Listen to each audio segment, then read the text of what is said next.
राधे राधे दोस्तों, कैसे आप सब। दोस्तों, हमारे YouTube चैनल पर आपका स्वागत है। हमारे इस चैनल को सब्सक्राइब कीजिएगा और हमारी इस वीडियो को लाइक, शेयर और कमेंट जरूर कीजिएगा। दोस्तों, 3 अप्रैल बुधवार का दिन और साथ ही जो है दोस्तों नवमी तिथि भी पड़ रही है। दोस्तों, बुधवार का दिन जो है भगवान श्री गणेश जी का दिन है। भगवान श्री गणेश जगत के पालनहार है, यानी सभी देवी देवताओं में से सबसे श्रेष्ठ और प्रथम पूजित देव जो है भगवान श्री गणेश जी है। जी हाँ दोस्तों, हम किसी भी काम की शुरुआत करने से पहले भगवान श्री गणेश जी को ही याद करते हैं और फिर जो है दोस्तों हम हमारे कार्य की शुरुआत करते हैं। बताया जाता है कि भगवान श्री गणेश जी का नाम लेकर किया गया कार्य कभी भी जो है दोस्तों बीच में नहीं रखता है, वो कार्य पूरा होता है। उस कार्य में बरकत होती है, तरक्की होती है और घर में सुख समृद्धि और रिद्धि सिद्धि होती है। इसलिए जो दोस्तों भगवान श्री गणेश जी को प्रथम पूज्य देव माना गया है। हम कोई भी नया काम, गृह प्रवेश हो, कोई भी बिजनेस व्यापार हो, नौकरी पेशा हो, तो सबसे पहले भगवान श्री गणेश जी को याद करते हैं। बिना विघ्न के सारे काम भगवान श्री गणेश जी की कृपा से पूरा होते हैं। इस विशेष रूप से तो जो है बुधवार का दिन भगवान श्री गणेश जी को समर्पित है। इस दिन भगवान श्री गणेश जी की सब पूजा आराधना करते हैं, यात्रा करते हैं, साधना करते हैं। भगवान श्री गणेश जी बुधवार के दिन व्रत रखते हैं और उनकी पूजा आराधना करते हैं। दोस्तों, भगवान श्री गणेश जी जिस व्यक्ति पर प्रश्न हो जाए उस व्यक्ति के जीवन में जो वारे न्यारे हो जाते हैं। नहीं, भगवान जो है गणेश जी उस व्यक्ति की सारी परेशानी को दूर कर देते हैं। तो भगवान गणेश जी जो है भगवान शिव के पुत्र है, इसलिए भगवान शिव की आराधना करने से भी गणेश जी प्रश्न होते हैं और भगवान श्री गणेश जी की आराधना करने से भगवान शिव प्रश्न होते हैं। भगवान गणेश जी को बुधवार के दिन दुर्वा का भोग लगाना बहुत ही अधिक पुण्यदायी माना जाता है। जी हाँ, भगवान श्री गणेश जी अगर आप कुछ भी नहीं कर रहे, मात्र दुर्वा का भोग लगा रहे हैं, तो भगवान गणेश जी प्रश्न हो जाते हैं। भगवान श्री गणेश जी को दुर्वा का भोग, घी गुड़ का भोग, लड्डुओं का भोग, मोदक के लड्डुओं का भोग, घर पर बनाए हुए लड्डुओं का भोग लगाने से भगवान श्री गणेश जी जल्दी प्रश्न होते हैं और व्यक्ति की सारी परेशानियों को जो है दूर कर देते हैं। भगवान श्री गणेश जी को लड्डुओं को, इन चीजों का भोग लगाने से भगवान श्री गणेश जी जल्दी प्रश्न होते हैं। अब दोस्तों, आज के इस वीडियो में हम आपको बताएंगे कि अगर आपका बच्चा, जी हाँ, आपके बच्चों के बारे में कुछ उपाय बताएंगे। अगर आपका बच्चा है जो काफी जिद्दी हो गया है, किसी की बात नहीं मान रहा है, पढ़ाई लिखाई में कमजोर है और जिद्दी बच्चे की हर जिद पूरी करने से बेहतर है कि उसकी अनाप शनाप जिद और खराब आदतें ही छुड़ा दी जाए। जी हाँ, कई बार दोस्तों बच्चे लाड प्यार में इतने जिद्दी हो जाते हैं वो फिर किसी का कहना नहीं मानते, पढ़ाई में कमजोर हो जाते हैं और गलत आदतें लग जाती है। तो इसके लिए जो है दोस्तों उनके साथ जबरदस्ती नहीं करें, बस केवल उसे प्रतिदिन दाई और बूढ़े सूंड वाले गणेश जी के दर्शन कराए। जी हाँ, प्रतिदिन आप नहीं करा पाते हैं तो दोस्तों आपको विशेष रूप से तो प्रतिदिन ये काम जरूर करना चाहिए कि जो बच्चा है शरारती है, बिगड़ा हुआ है, पढ़ाई लिखाई में कमजोर है, कहना नहीं मान रहा है, तो उस बच्चे को जो है दोस्तों प्रतिदिन दाई, जी हाँ ध्यान से सुनिएगा दोस्तों, जो गणेश जी की तस्वीर होती है, मूर्ति होती है, उसमें दाई और मुड़ी हुई सूंड वाले गणेश जी के दर्शन कराए।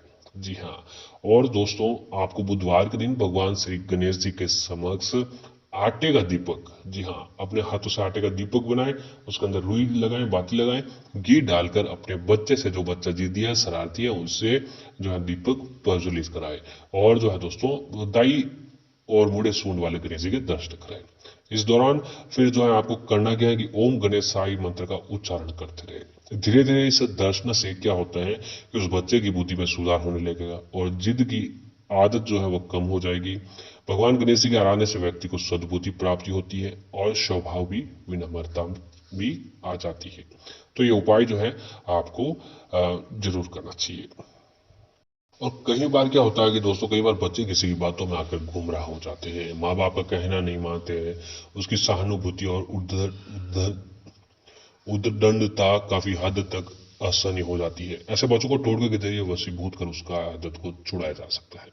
इसके लिए बच्चों को गुमराह किए जाने वाला का नाम पता करें, उसके बाद एक तांबे का चकोर टुकड़े पर लाल चंदन से उसका या फिर उनका नाम लिखते हैं। टुकड़े को आधा भरे शहद के एक डिब्बे में और इस तरह डाले कि ताकि वह शहद में डूब जाए। उसके बाद प्रतिदिन उसे देखते हुए गायत्री मंत्र का 21 बार जाप करें, 21 दिनों तक करें। इसका असर कुछ दिनों में दिख जाएगा।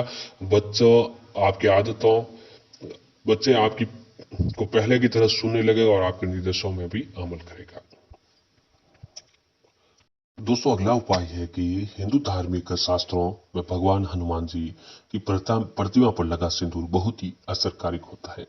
इससे कई तरह के टोटके उपाय भी किए जाते हैं। एक टोटका बच्चों की खराब आदतों की सुधार को भी बताया गया है। जी हाँ, यदि कोई बच्चा बहुत ही जिद्दी या फिर छोटी बातों पर गुस्सा हो जाता है, माता पिता की बात बिल्कुल भी नहीं सुनता है, तो जिद में अपनी बात मनवाने के लिए झट से जमीन पर लेट जाता है, कॉफी किताबें फाड़ने लगता है, चिड़चिड़ा हो गया है, तो इसको सुधार के लिए शनिवार और मंगलवार के दिन हनुमान मंदिर जाए, उनके बाएं पैर का सिंदूर लेकर बच्चे के माथे पर लगा दें।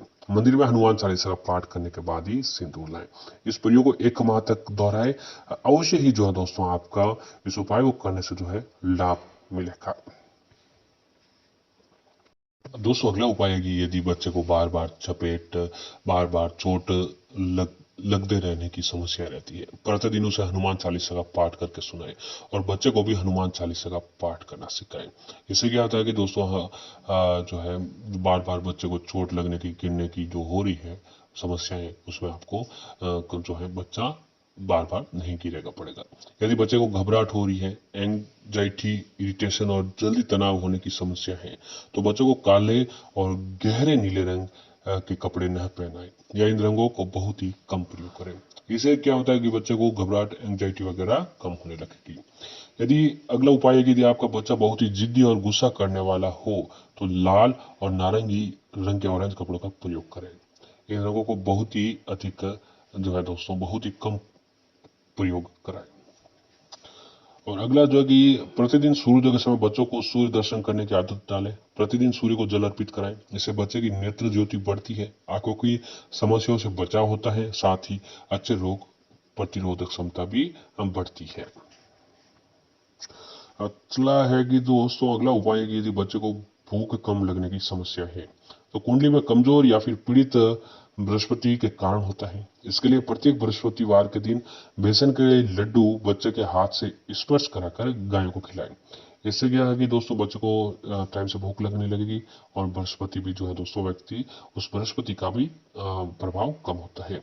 जिन बच्चों की कुंडली में बृहस्पति और चंद्रमा स्वतंत्र रूप में एक साथ हो, तो बच्चों को अपने माँ से बहुत ही विशेष लगाव भी होता है। दोस्तों अगला उपाय है कि यदि आपका बच्चा बहुत ही ज्यादा गुस्सैल और जिद्दी है, तो इसके लिए आप आधा किलो गेहूं के आटे में आधा किलो शक्कर मिलाकर बच्चे के सिर के ऊपर से 7 बार घड़ी की दिशा में घुमा दीजिए। इस मिश्रण को बाद में पीपल और गुल्लर के पेड़ की जड़ में मौजूद चींटियों को खिला दें। मान्यता है कि 11 शुक्रवार तक हर सुबह ऐसा करने से बच्चों का गुस्सेल स्वभाव कम हो जाता है और बच्चे जिद करना भी बंद कर देता है। ज्योतिष में माने तो चींटियों को नेगेटिव कीट माना गया है। ऐसी मान्यता है कि चींटियों का पेट भर दिया जाए तो घर या फिर परिवार के किसी भी सदस्य पर नकारात्मकता दूर होती है। ये उपाय करने से बच्चे के भी स्वभाव में भी काफी चमत्कारिक बदलाव देखने को मिलेगा। तो या तो आप बच्चे के परिजन खुद या फिर बच्चा जो खुद बच्चे के हाथों से जो है अगर आप चींटियों को आटा, दाना, चीनी अगर देने के लिए देते हैं, तो दोस्तों इसमें आपके घर में सारे व्यक्तियों की नकारात्मकता खत्म होती है। बच्चों के साथ बच्चों के माता पिता और घर में रहने वाले सभी सदस्यों की नकारात्मकता जो है खत्म हो जाती है।